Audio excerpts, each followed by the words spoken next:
खरीप पीक विमा 2025 संदर्भात शेतकऱ्यांमध्ये मोठी संभ्रमाची परिस्थिती निर्माण झाली आहे आणि अनेक जिल्हे वगळले का असा थेट प्रश्न उपस्थित होतो आहे.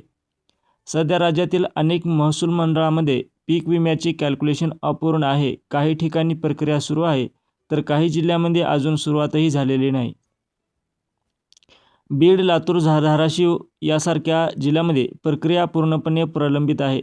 तर बुलढाणा, नागपूर, अमरावती, वर्धा येथे अंशतः कॅल्क्युलेशन झाले आहे. ज्या ठिकाणी कॅल्क्युलेशन पूर्ण झाले आहे जसे नांदेड, तिथेही वितरण अजून सुरू झालेले नाही. त्यामुळे शेतकरी अजून प्रतीक्षेत आहेत. या विलंबामागे मुख्य कारण म्हणजे पीक विमा कंपन्यांचे आक्षेप आणि ते जिल्हा, विभाग आणि राज्य स्तरावर प्रलंबित असलेली तक्रार निवारण प्रक्रिया. राज्यस्तरीय बैठका आणि निर्णय प्रक्रिया काही प्रमाणात निवडणूक ड्युटीमुळे विलंबित झाल्यामुळे संपूर्ण प्रक्रिया थांबलेली दिसते. यामुळे शेतकऱ्यांना आर्थिक मदतीचा उशीर होत आहे आणि पुढील हंगामासाठी नियोजन करणे कठीण बनत आहे. उशीर झाला तरी प्रलंबित महसूल मंडळामध्ये जास्त नुकसान असल्यामुळे भविष्यात अधिक रक्कम मिळण्याची शक्यता आहे. परंतु या उशिरामुळे शेतकऱ्यांची आर्थिक अडचण वाढते, कर्ज वाढते आणि विश्वास कमी होतो. हा मोठा तोटा आहे.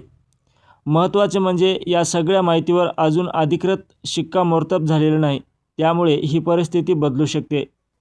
निवडणूक प्रक्रिया पूर्ण झाल्यानंतर तात्काळ बैठक होऊन निर्णय घेतले जातील अशी अपेक्षा व्यक्त केली जात आहे. एकंदरीत पाहता पीक विमा प्रक्रिया उशिरा का होईना पण योग्य पद्धतीने पूर्ण व्हावी आणि शेतकऱ्यांना योग्य मोबदला मिळावा हीच सध्या सर्वांची अपेक्षा आहे.